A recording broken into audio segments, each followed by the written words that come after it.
فہد ایک ایسے شہر میں رہتا تھا جہاں سڑکوں پر ہر وقت گاڑیاں شور مچاتی تھیں، جہاں کی فلک بوس عمارتیں آسمانوں کو چھوتی تھیں۔ فہد کا خاندان غریب تھا اور غربت نے فہد کی زندگی کو میدان جنگ بنا دیا تھا۔ فہد کی ماں گھروں میں کام کرتی، جس سے گھر کا نظام بہت مشکل سے چلتا۔ فہد کی والدہ گھر کی ضرورتوں کو پورا کرنے کے لیے انتھک محنت کر رہی تھی۔ فہد کے والد جو ایک زمانے میں مشہور موسیقار تھے، اس وقت ان کے گھر میں خوشحالی ہی خوشحالی تھی۔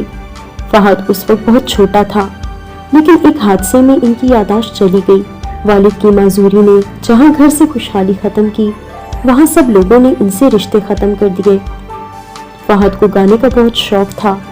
زندگی کی سختیوں میں فرار کا راستہ صرف ایک ٹوٹا ہوا گٹار تھا، جو اس کے والد کی بہترین دنوں کی نشانی تھی۔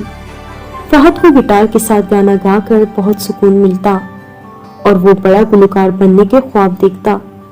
ایک شام جب فہد اپنی گٹار کے ساتھ سر بکھیر رہا تھا، کنزا جو میوزک کی شوقین اور ایک کامیاب پروڈیوسر کی بیٹی تھی، فہد کو سننے لگی۔ کنزا نے فہد کی موسیقی کی صلاحیت کو پہچان لیا۔ فہد کو اپنے والد کے اسٹوڈیو لے گئی۔ کنزا کے والد نے اسے ایک گانا بنانے کا موقع دیا۔ اس ایک گانے نے فہد کی زندگی بدل دی۔ اب فہد کو لوگ پہچاننے لگے۔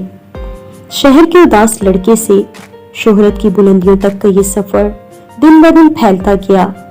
فہد کی زندگی اس کے جاننے والوں کے لیے ایک خواب بن گئی۔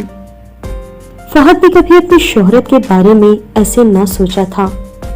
کنزا فہد کی طرف متوجہ ہوئی تھی، اب فہد کی بہترین دوست تھی۔ فہد نے کنزا کو اپنانے کا فیصلہ کر لیا۔ فہد اور کنزا کی شادی بہت یادگار تھی۔ فہد کی خوشیوں کے یہ دن بہت کم تھے۔ کنزا کی اچانک بیماری نے فہد کا دل زخمی کر دیا۔ وہ کنزا کے پلنگ کے سامنے کھڑا آنسو بہاتا رہتا۔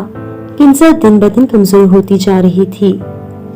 ایک اداس دوپہر اس دنیا سے چلی گئی اور فہد حسرت سے اس کی جانب دیکھ رہا تھا۔ کنزا کی موت اس کے لیے ناقابل برداشت سانحہ تھا۔ کنزا نے اسے کامیابی سے جینا سکھایا تھا۔ اب وہ اکیلا رہ گیا تھا۔ فہد نے اس شہر کو چھوڑنے کا فیصلہ کر لیا۔ جب وہ اس شہر سے گزر رہا تھا، اس کا چہرہ آنسوؤں سے چھلک رہا تھا۔ خیالوں کی دنیا میں کہکہوں اور محبت کی بازگشت گونج رہی تھی، لیکن فہد ان خوشیوں کو اپنے اندر سما نہیں سکا۔